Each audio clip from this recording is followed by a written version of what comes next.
안녕하세요. 저는 중학생 아들을 둔 30대 후반의 아줌마입니다.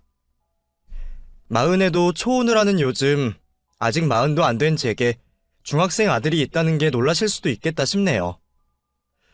보통 아들 또래의 학부모들은 저보다 10살도 많은 분들이 흔하기에 이 나이에 중학생 아들이 있는 제가 좀 특이한 편이기는 하죠. 제가 대학 졸업하기도 전에 임신을 하는 바람에 결혼을 일찍 하게 되었거든요. 그때는 저도 어린 나이라서 참 무섭고 걱정도 많았습니다. 아직 세상 물정 모르는 내가 결혼을 하고 가정을 잘 꾸릴 수 있을지, 아이에게 좋은 엄마가 될 수 있을지 고민이 많았었죠. 저와 남편은 대학 시절 같은 학교에서 선후배로 만난 사이였어요. 남편은 저의 첫사랑이자 첫 남자친구였고, 그 시절 저의 유일한 편이자 제 모든 것이었어요. 겨우 남자 하나를 가지고 그렇게 표현한다는 게 우스울지 모르겠지만 그때 제 사정이 정말 그랬습니다. 중학교 시절 부모님을 잃고 하루아침에 고아가 되면서 그 후로 저는 늘 혼자였거든요. 안타깝게도 부모님이 일찍 돌아가셨던 저는 그 후 친척들에게 맡겨져 자라게 되었고 저의 학창시절은 외로움과 두려움으로 가득 차 있었어요. 걷어주신 친척분들께는 감사하지만 그분들이 저를 반기지는 않으셨거든요. 저는 어쩔 수 없이 눈칫밥을 먹으며 자랐고 어린 나이에 그런 생활은 저를 무척 지치게 만들었습니다. 한창 예민하고 감수성 풍부할 나이에 눈치를 보는 것부터 배우며 의지할 곳 하나 없이 지내다 보니 저는 늘 불안한 마음으로 이리저리 휘둘리며 자랄 수밖에 없었습니다. 그런 제가 비뚤어지지 않은 게 다행일 정도였죠. 그래도 다행히 부모님을 생각하며 버텼던 저는 학교 공부를 게을리하지 않으며 대학 진학에 성공할 수 있었습니다. 부모님이 남겨두신 얼마 안 되는 재산으로 대학 등록금을 내고 자취를 시작한 저는 또다시 혼자가 되었습니다. 더 이상 눈칫밥 먹지 않아도 되어 좋기는 했지만 아무도 없이 혼자라는 건 정말 두려운 일이었어요. 그나마 같이 밥 먹을 사람도 없다는 게 참 쓸쓸하더라고요. 그래서 저는 늘 정에 고팠던 것 같습니다. 나약한 마음 탓에 누가 저한테 작은 호의라도 보여주면 금세 기댈 수밖에 없었죠. 한창 그럴 시기에 저는 남편을 만나게 되었고 남편은 고아인 저의 사정을 안타까워하며 저에게 좋은 남자친구가 되어주었습니다. 선배로서 오빠로서 저를 다정하게 챙겨주는 그 사람에게 저는 점점 더 의지할 수밖에 없었어요. 그래서 그때 제게는 남편이 전부나 다름없었죠. 그렇다고 그렇게 일찍 결혼을 할 생각은 없었습니다. 저도 제 나름의 꿈이 있었고 부모님이 마지막으로 남겨주신 돈으로 공부를 하기에 대학 졸업을 하고 제 몫을 해가며 부모님께 보람이 되고 싶었어요. 그래서 대학 졸업만 하면 곧장 취업해서 제 앞가림을 하려 생각하고 있었죠. 하지만 저는 안타깝게도 대학 졸업장을 따지 못했습니다. 4학년에 올라가 졸업 학기만을 남겨두었던 제가 임신을 했다는 것을 알게 되었거든요. 겨우 23살 나이에 임신 사실을 알게 된 저는 걱정을 나누고 상의할 부모님도 없이 너무 두렵고 걱정스러웠습니다. 그런 제가 의지할 곳은 남자친구밖에 없었고 저는 당시 남자친구였던 남편의 의견대로 학교를 그만두고 결혼을 하기로 했습니다. 시어머니께 처음 인사를 드리며 임신 소식을 전했던 날 저는 차마 저를 어찌하지 못하시고 노려보시는 시어머니를 보게 되었어요. 어쩔 수 없이 결혼을 허락하시면서도 고아인 저를 마음에 안 들어 하신다는 걸 느낄 수밖에 없었습니다. 저라고 반대하는 결혼을 하고 싶었던 건 아니지만 그때 저한테 다른 선택지는 없었어요. 저는 저를 책임지고 행복하게 해주겠다는 남편의 말을 믿을 수밖에 없었고 그렇게 이른 나이에 한 남자의 아내이자 엄마가 되었습니다. 당시 남편은 취업 준비를 하던 백수였고 저는 졸업도 하지 못한 대학생이었기에 그런 저희에게 결혼을 하고 신혼집을 얻을 돈이 있을 리 없었죠. 어차피 배도 불러오니 결혼식은 포기였고 결국 저는 시댁으로 들어가 신혼을 시작하게 되었습니다. 아직 젖살도 빠지지 않은 어린 나이에 저를 반기지도 않는 시댁으로 들어간다는 건 제 발로 지옥불에 뛰어드는 것과 마찬가지였지만 저는 남편을 믿으며 결혼 생활을 시작할 수밖에 없었습니다. 눈칫밥을 하도 먹어서 남의 집 살이는 지긋지긋하다 싶었는데 제 팔자가 그런지 결국 그렇게 되었네요. 그렇게 시댁살이를 시작하게 되었지만 역시 시어머니는 저를 참 싫어하셨습니다.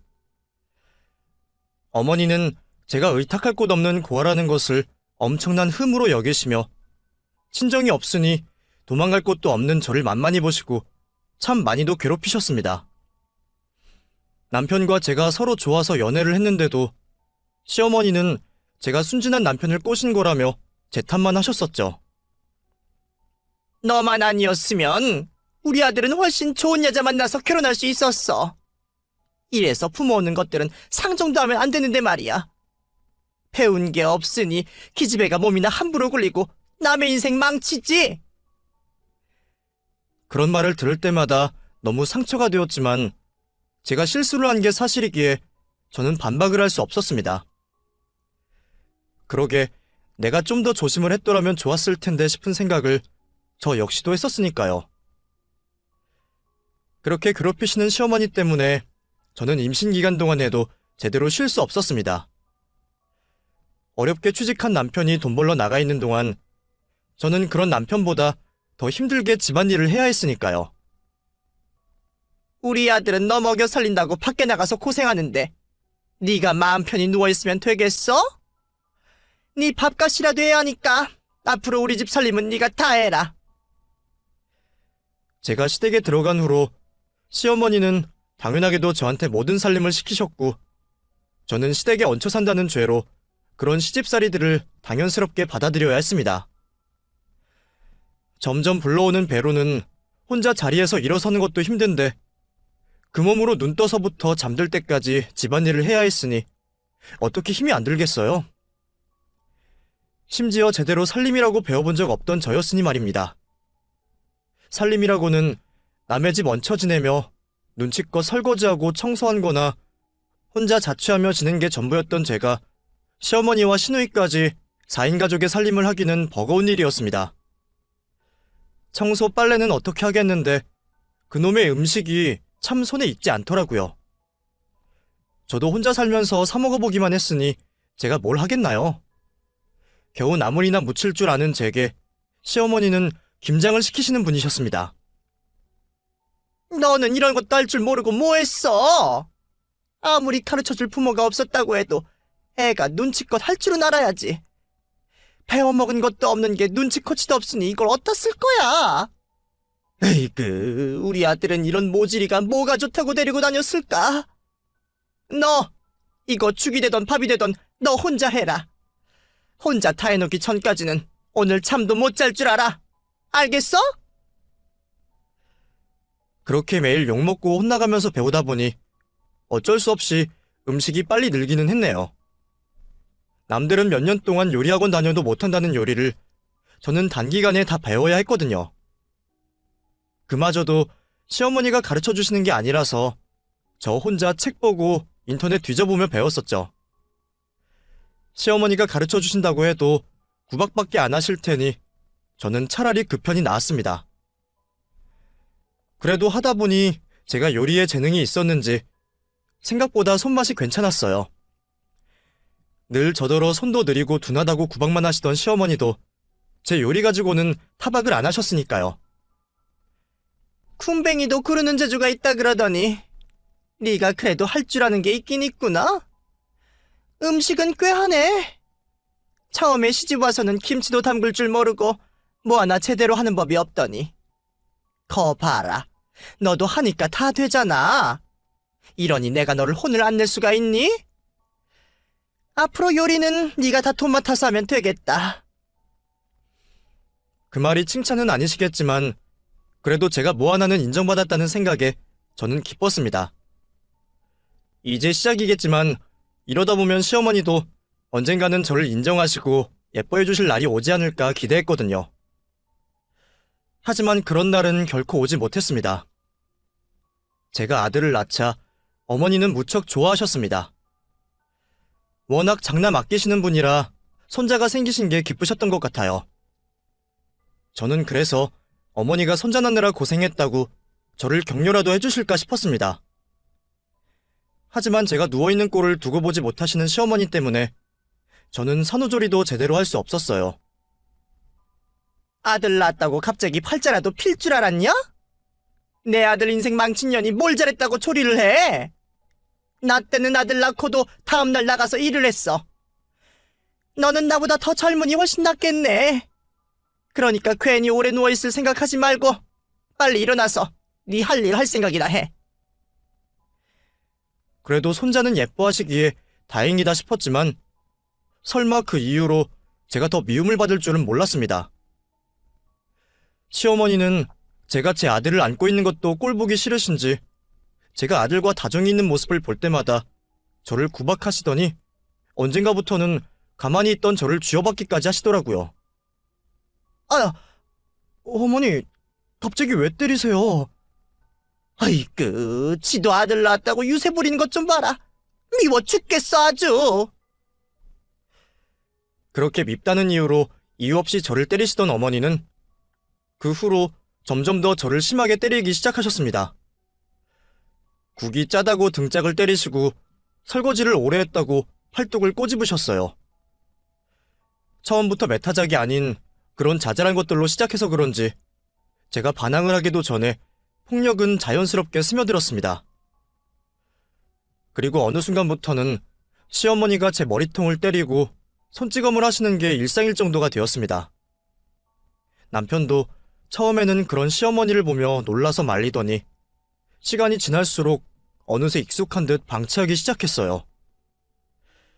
그래도 내 편일 거라 믿었던 남편마저 어느 순간부터 남의 편이 되더라고요.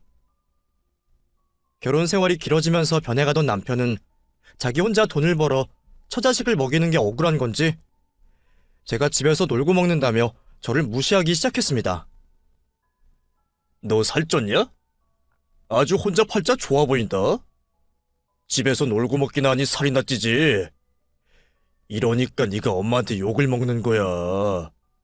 대체 네가 집에서 뭘 하는 게 있기나 해? 나도 집에서 하는 거 많아. 맨날 살림하고 밥하는 건 쉬운 줄 알아? 나도 하루 종일 바쁘다고. 야, 네가 몰라서 그러나 본데 밖에 나가봐. 밖에서 일하는 여자들도 집에서 애 키우고 살림하고 다 해. 근데 너는 돈 벌어다 주는 내 덕에 집에서 살림만 하는데 그게 하는 게 많은 거냐? 아주 요리 좀 한다고 유세를 부리지? 너는 편히 사는 거 감사하게 생각해야 해. 그러니까 불평하지 말고 엄마한테 더 잘하란 말이야. 저도 아이 키워놓고 나가서 일을 하고 싶었어요. 손자 아끼시는 시어머니가 대신 아들을 봐주시면 저도 나가서 아르바이트라도 해서 돈벌이를 하고 싶었죠. 그런데 시어머니는 제가 손자 육아에 소홀한 게 싫으셨는지 아니면 아들 내조를 안 할까 걱정이셨는지 무슨 이유에선지 몰라도 저를 나가지 못하게 하셨습니다. 네가 나가서 벌어야 뭘 얼마나 번다고? 그런 생각할 시간에 집안일이나 잘하고 애나 잘 키워라. 네가 집에서 잘해야 남편이 마음 편히 바깥 일을 하지. 괜히 돈 번다고 나대다가 네 남편 앞길 망치지 말고 너는 집에서 하던 일이나 잘해. 그리고 시어머니는 그런 저를 시댁식모 취급하며 일을 시키셨습니다. 친정이 없어서 만만하신지 늘 매타작을 하시면서 말이죠. 저는 매일 욕을 먹고 매를 맞으면서 온갖 집안일을 다 해야 했습니다. 매일 살림하면서 남편의 아들 챙기는 것도 버거운데 그 와중에 시누이네 반찬까지 해줘야 했거든요. 그나마 제 손맛이 괜찮다는 이유로 저는 그렇게 살았습니다. 일주일에 한 번씩 반찬에 김장에 명절과 제사 음식은 당연하고 심지어 매년 식구들 생일상도 제가 차려야 했습니다. 신우가 결혼한 뒤로는 신우 남편 생일까지 제가 차려야 했죠. 제 생일상도 제 몫이었습니다. 제 생일은 구실일 뿐 결국 시댁 식구들 모이기 위한 잔칫날에 불과했지만 그래도 내 생일날 모인 이후로 거칠의 인사 정도는 들을 수 있었기에 저는 그마저도 감사했습니다. 천에 고아라 내 생일도 축하받지 못할 제가 식구들과 둘러앉아 밥 한 끼라도 같이 먹을 수 있는 게 얼마나 감사한 일이겠어요. 물론 남편과 아들의 저희 세 식구만 있다면 제일 좋겠지만 마누라 무시하며 무심한 남편이 제 생일을 기억할 리도 없죠. 그래서 저는 그나마 어머니 덕에 제 생일이라도 챙길 수 있었던 거라 생각했어요.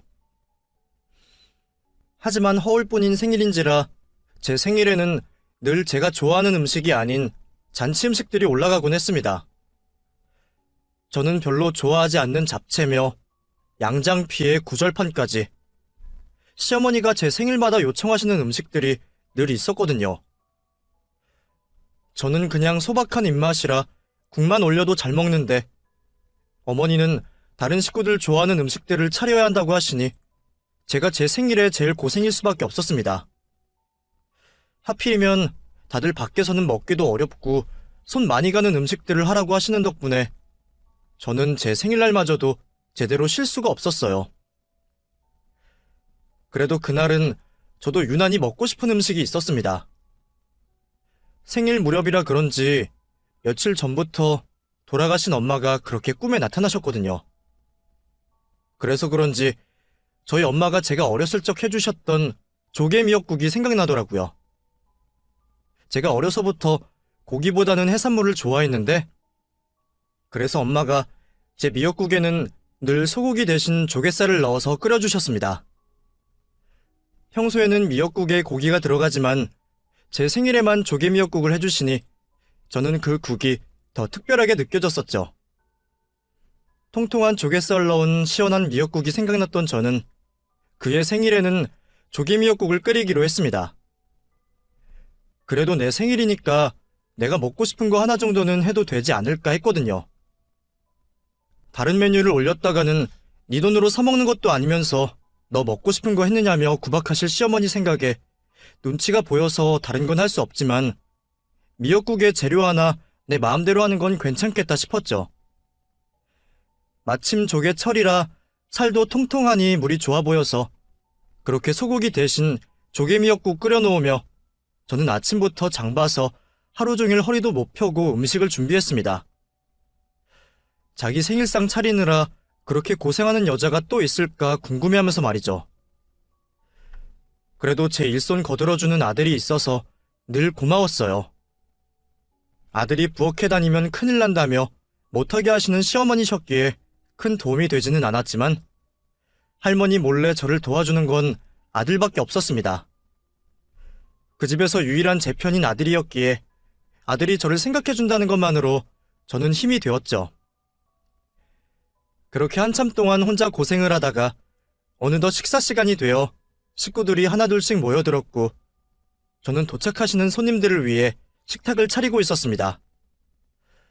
새로 한 밑반찬에 열 몇 가지 되는 잔치 음식들을 올려두니 어느새 상이 꽉 차게 되었죠. 이제 밥이랑 국만 푸면 된다 싶어서 국 뚜껑을 여는데 어느새 곁으로 오신 시어머니가 국을 보시더니 갑자기 제 귀에 고함을 버럭 지르시는 겁니다. 이게 뭐야? 미역국이 왜 이 모양이야? 예? 왜 그러세요, 어머니? 너 여기다가 뭘 집어넣은 거야? 웬 조개가 떠다녀? 너 미역국에 조개 넣었냐? 예, 올해는 조개미역국을 해봤어요. 누가 네 마음대로 미역국에 조개를 집어넣으래? 누가 미역국에 조개를 넣어 먹어? 우리 집 식구들 다 소고기 미역국만 먹는 거 몰라서 그래? 이 필어먹을 거사! 죄송해요, 어머니. 잘못했어요. 크지도 않은 집인지라 시어머니 고함 소리가 거실까지 들리지 않을 리가 없었죠. 시어머니 고함 소리에 온 식구들이 부엌으로 구경을 왔고 다들 저를 보며 한마디씩을 거드는 겁니다. 너, 네가 먹고 싶어서 그런 거지? 그러면 너나 처먹지. 식구들 다 불러놓고 이게 뭐하는 짓이야? 얘가 이런 애다. 지 밖에 모르고 이기적인 거지. 이 집에 해물 좋아하는 사람 너 말고 더 있냐? 언니, 우리 집 식구들 해물 싫어하는 거 몰라요? 그냥 하던 대로 하지 왜 안 하던 짓을 해서는. 그러게, 당신 잘하다가 왜 또 갑자기 삐딱선이야? 반항이라도 하는 거야? 내 생일날 내가 내 손으로 생일상 차리면서 미역국에 조개 좀 넣은 게 그렇게나 죽일 죄인가요? 저도 식구들이 조개를 못 먹는 사람들이면 안 했겠죠. 근데 다들 알러지가 있는 것도 아니고 제주도 가서 성게미역국은 맛있다고 먹고 밖에서는 홍합이며 백합이며 들어간 국들 시원하다고 잘 먹는 사람들이 그런 걸로 나무라는 건 핑계뿐이다 싶었습니다. 취향이 아닐 수는 있지만 그 상위의 음식이 미역국만 있는 것도 아니고 다른 것들은 다 식구들 위해서 차리고 그저 미역국에 재료 하나 내 마음대로 했을 뿐인데도 저는 그런 욕을 먹어야 했어요. 신우 남편까지 혼나는 제 모습을 구경하고 있는 걸 보자 저는 울컥 눈물이 차올랐습니다. 맨날 혼나고 구박당하는 저라고 어떻게 매번 아무렇지 않을 수가 있겠나요? 내가 내 생일에 축하는 못 받을지언정 이런 꼴을 보여야 한다는 게 억울하고 서럽기만 했습니다. 너 고개 안 들고 뭐해? 지금 반항하는 거냐? 너한테 잔소리하는 셈이 꼴도 보기 싫다 이거야. 어디 고개를 쳐박고 시위를 하고 있어. 눈물을 흘리기 싫어서 고개를 들지 못하는 모습도 시어머니 눈에는 반항으로 보일 뿐이었습니다. 하지만 눈물을 참아야 했던 저는 고개를 쉽게 들 수 없었죠. 시어머니는 그런 제가 자기를 약올린다 싶으셨는지 고개를 들지 못하는 제 뒤통수를 퍽하니 후려갈기시는 겁니다. 이게 내 말이 말 같지 않아? 고개 들기 싫으면 아주 처박히던가. 머리를 숙이고 있던 상태로 뒤통수를 얻어맞은 저는 휘청거리며 바닥에 주저앉을 수밖에 없었습니다. 신혼의 식구들도 와 있고 제 생일이니 생일날은 그래도 넘어가시려나 했더니 오늘도 여지없이 제게 손찌검을 하시는 어머니셨어요. 주저앉은 제가 그 충격에 더 말을 못하자 어머니는 저를 더 때리셨습니다. 다른 식구들도 모두 그 모습을 봤지만 저를 도와주는 사람은 아무도 없었죠. 신우와 신우 남편은 불편한 듯 자리를 피해버렸고 옆에 서 있던 남편마저 그 모든 게 제 잘못이라는 듯 혀를 차고 있었습니다. 그러기 진작에 잘 좀 하지. 남편은 자기 처가 맞고 있는데도 아무렇지 않은지 저를 때리는 시어머니 심정을 이해한다는 듯 혀를 차고 있었습니다. 순간 저는 시어머니의 매타작보다 남편의 그런 무심함에 마음이 더 아팠어요. 내가 이 사람들에게 가족이나 되는 건지 생일조차 축하받지 못하고 사람으로서 존중받지 못하는 내 삶이 무슨 의미가 있나 싶더라고요.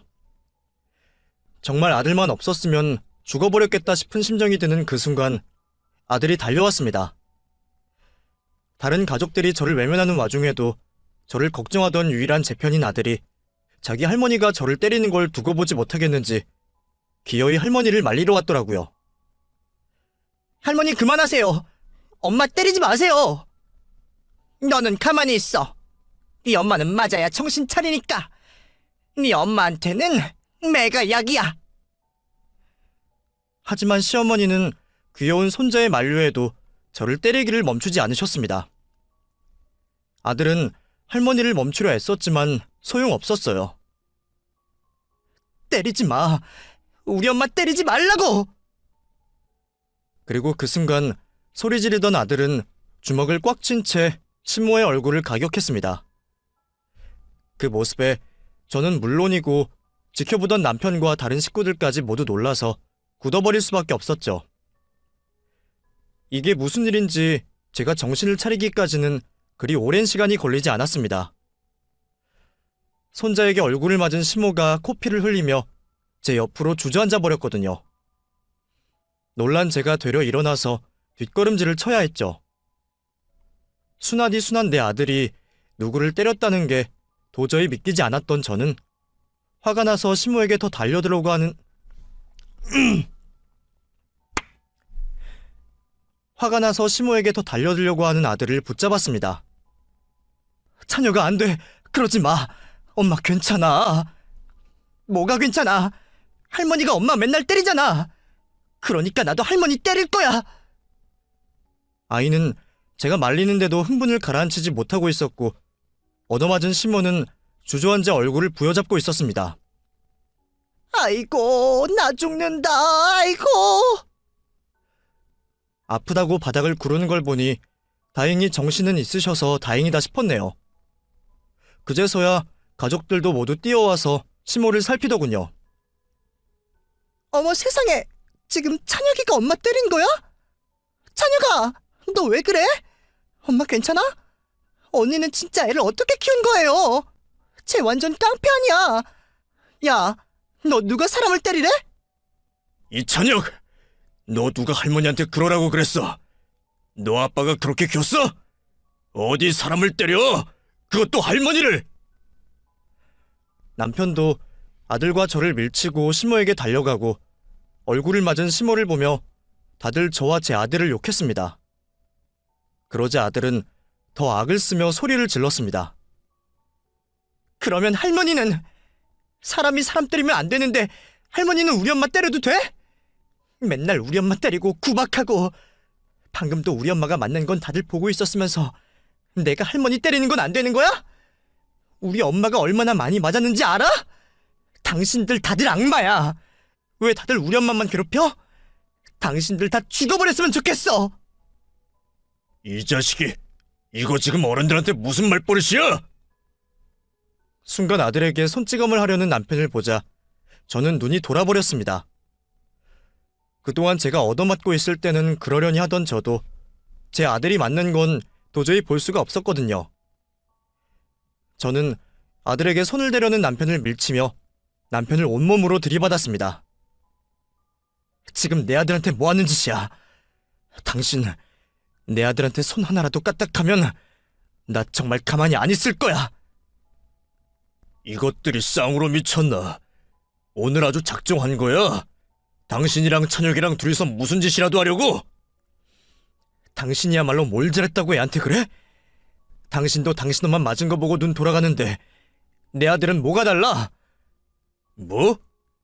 지금 그걸 말이라고 하는 거야? 그렇다고 저 어린 게 지 할머니 때리는 게 잘하는 짓이야? 그럼 어머니가 그동안 나 때렸던 건 잘하는 짓이야? 나는 그동안 당신 가족들한테 무슨 짓을 당했는데. 나 어머니한테 매일같이 맞았어. 잘못하지도 않은 걸로 얻어맞고 친정 없다고 구박받으면서 살았어. 근데 당신 어머니가 겨우 이거 한 대 맞은 것 가지고 난리 피지 마. 고소를 하려고 해도 내가 하고 따져 물으래도 내가 할 일이야. 이 사람이 진짜 미쳤나? 너 갑자기 왜 이러는 거야? 진짜 돌았어? 이제 아주 집에서 쫓겨나고 싶어? 그래.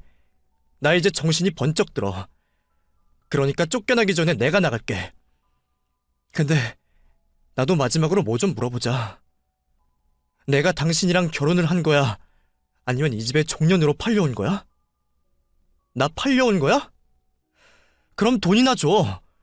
돈이라도 받고 이 고생했으면 내가 억울하지도 않아. 근데 당신이 나한테 뭘 해줬어? 내가 이 고생하고 여태 이런 취급받고 살았던 건 전부 당신 때문이야. 그때 당신이 나 좋다고 쫓아다니지만 않았어도 내가 지금 이 고생하고 있겠어? 당신 때문에 내 인생이 망가진 거야. 근데 당신이 이제 와서 나한테 그런 소리 할 수 있어? 나도 이제 종노릇 못하겠으니까 우리 다 끝내자.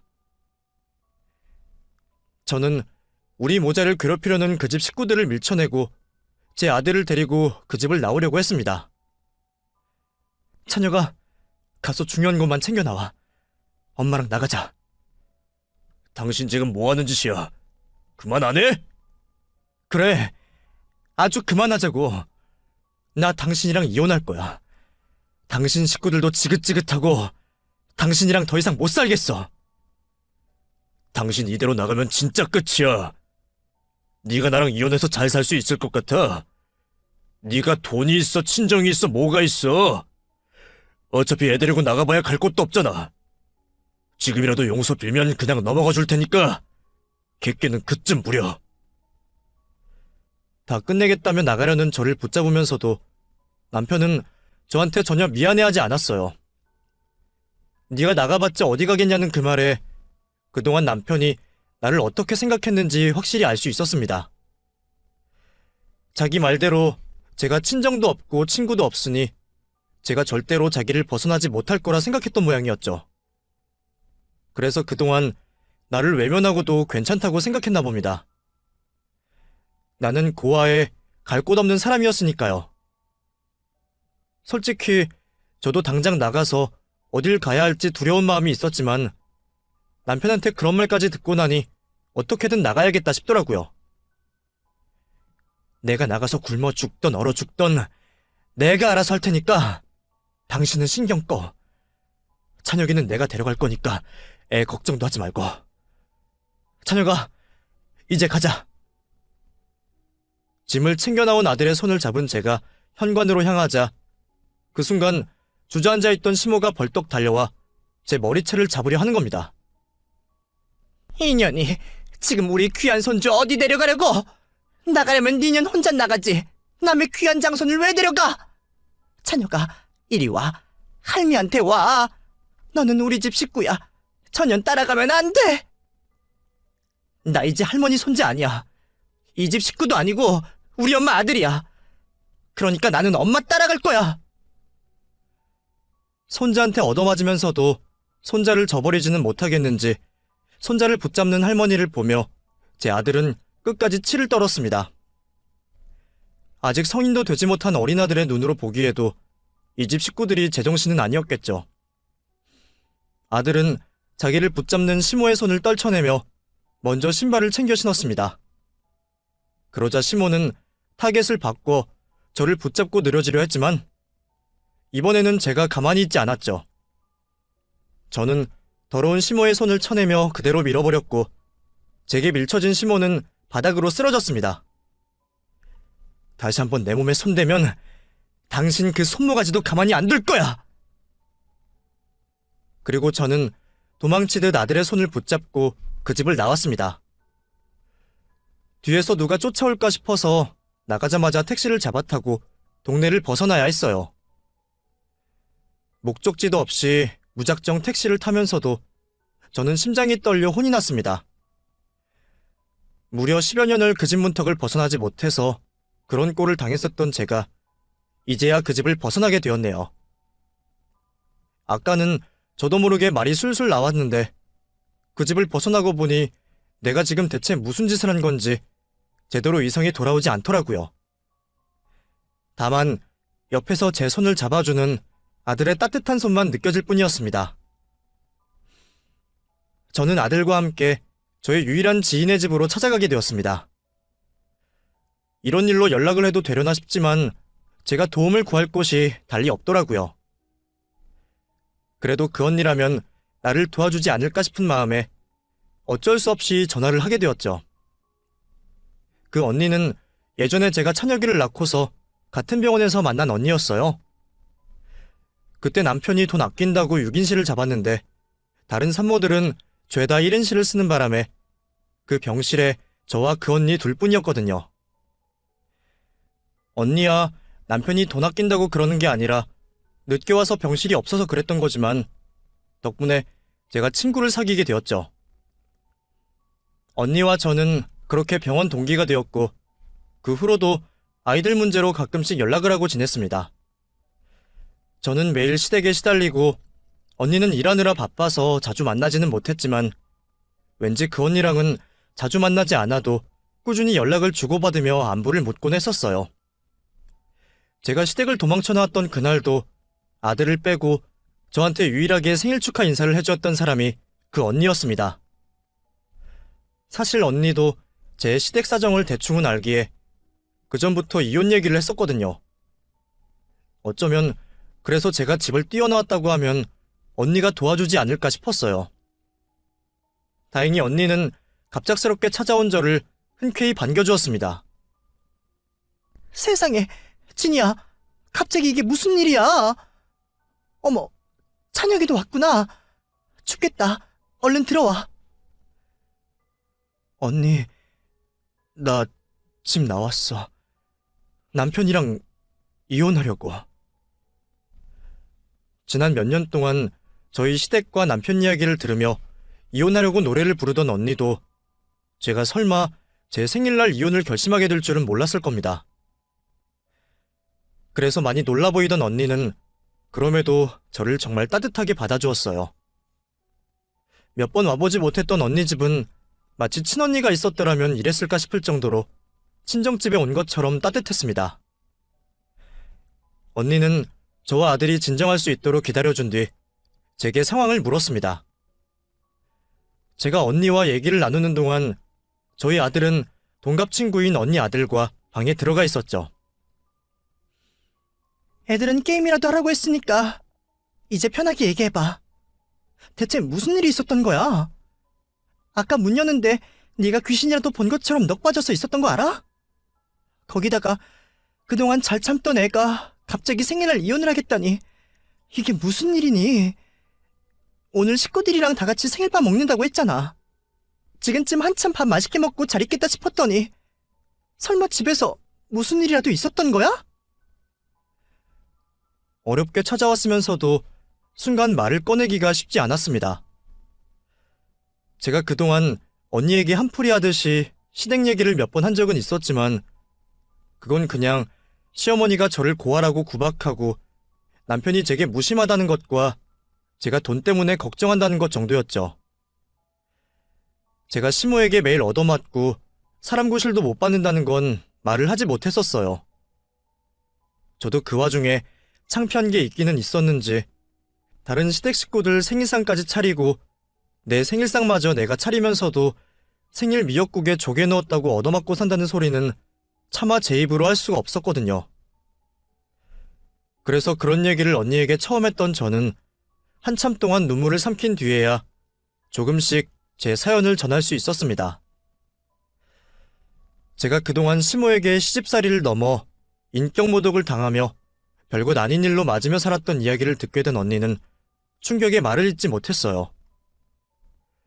저도 그동안 매일 당하다 보니 그냥 일상이라 별것 아닌 것처럼 느꼈던 것 같은데 막상 저도 제 입으로 얘기를 꺼내보니 내가 참 험한 꼴을 당했다는 걸 뒤늦게서야 깨닫게 되었습니다.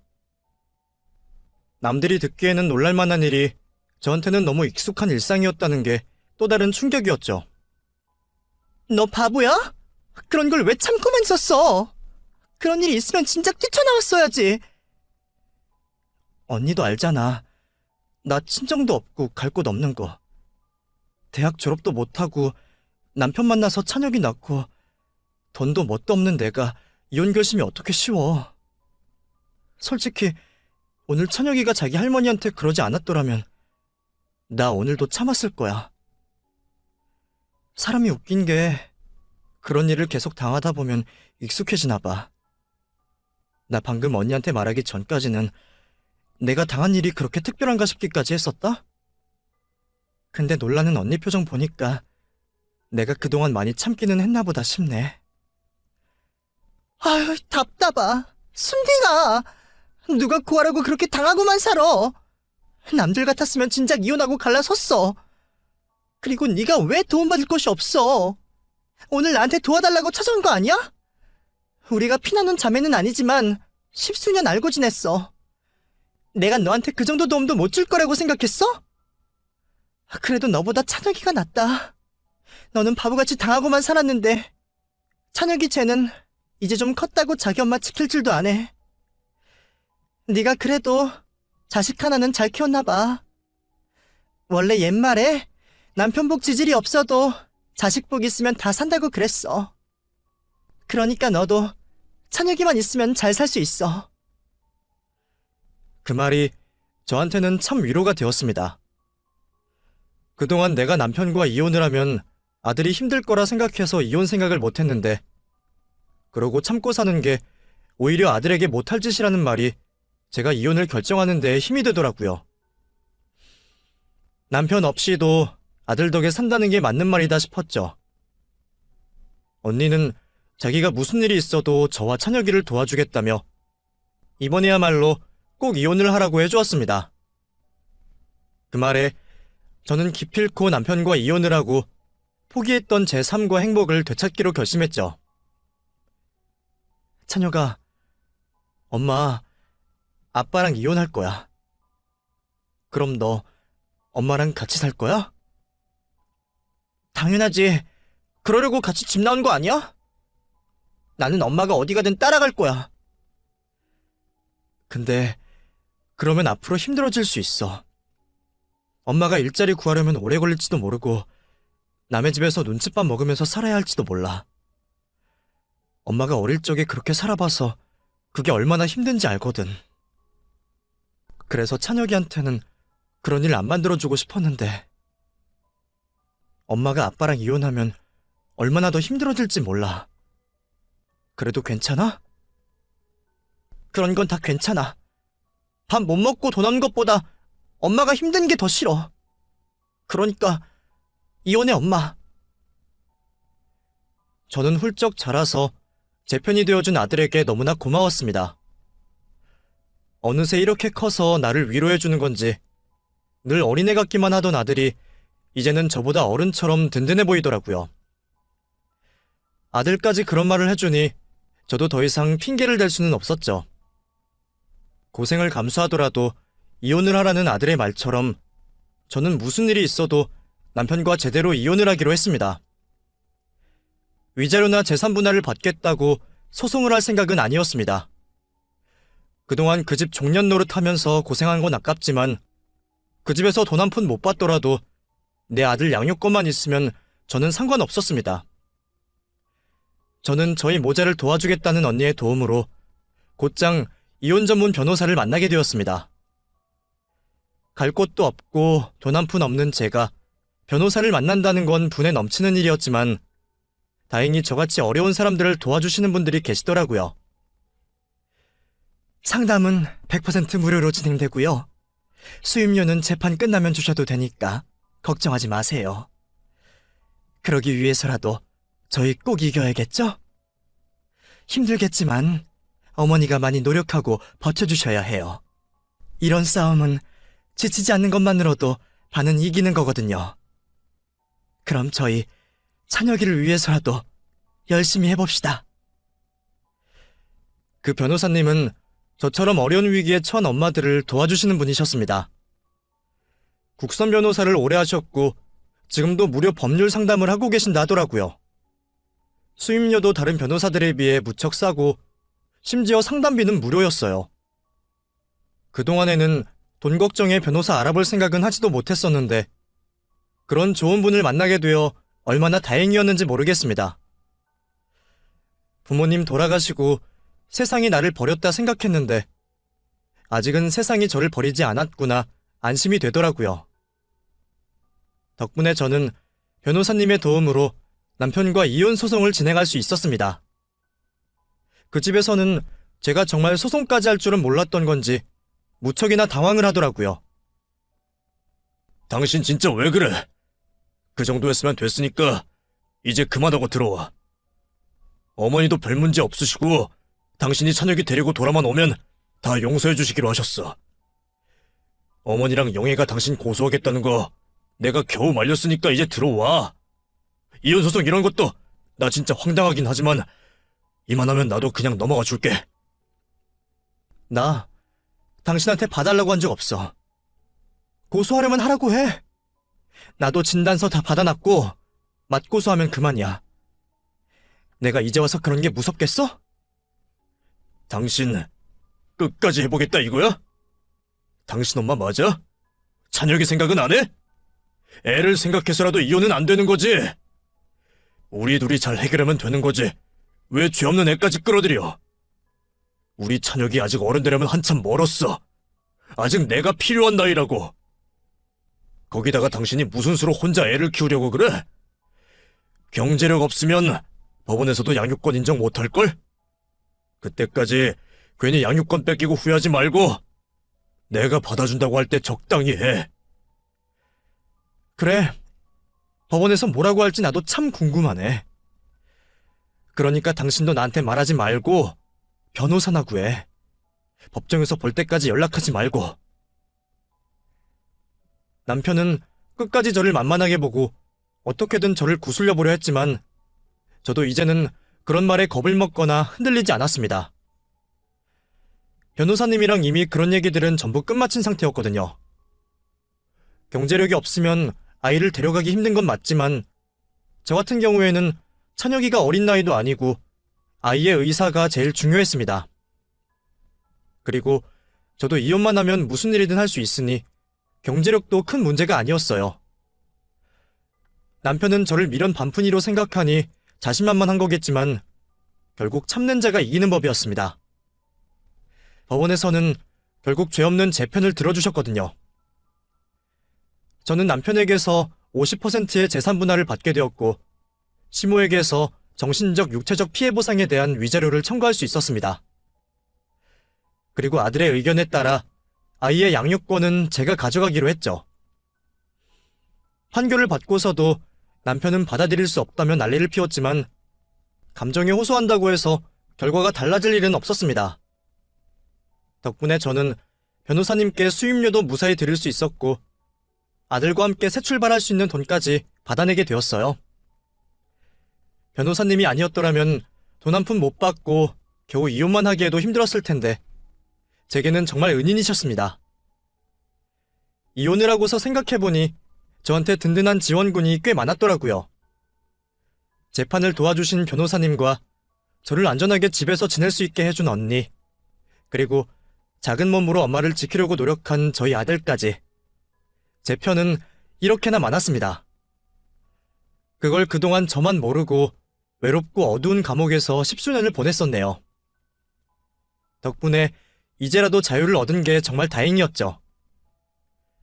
그렇게 오랜 세월 고통받았던 만큼 저도 이제는 더 이상 힘들지 않고 행복해지고 싶었습니다. 그 후로 저는 재산 분할받은 돈으로 아들과 함께 지낼 방을 얻고 집 근처에 작은 가게를 얻게 되었습니다. 제가 무슨 일을 할 수 있을지 곰곰이 생각해봤는데 아무래도 제가 제일 잘하는 일이 딱 하나밖에 없더라고요.